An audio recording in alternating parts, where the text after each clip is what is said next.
Shandej just announced the drop of her new EP titled For the Queens.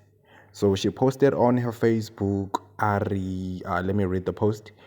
To my lovely fans and supporters, finally I am dropping my last EP for 2025 on the 24th of October, which is this coming Friday.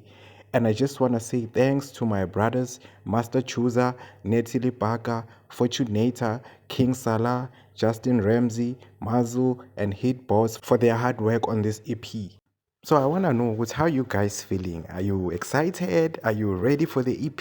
Skiphan because vele siyaku December manje, so asazi ukuthi se-expecting maybe kungaphuma ama-hit la, maybe song of the year ngaphuma la, maybe ingoma esingaqeda ngawo unyaka ingaphuma kule EP le, angeke kwazi.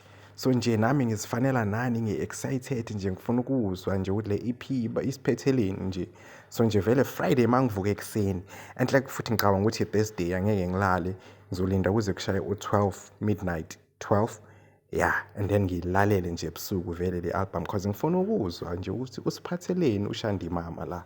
Ngifuna ukuzwa ukuthi unani la because vele yazi nje since nje unyaka uqalile bekadropha nje ama-hit oSidudla, uSlender, The Chopper, kuningi nje udrophe iy'ngoma ey'ningi, abo-Warning and ubhekana ama-feature amaningi nje and bonke ama-feature awayenzile this year bewashisa bhe.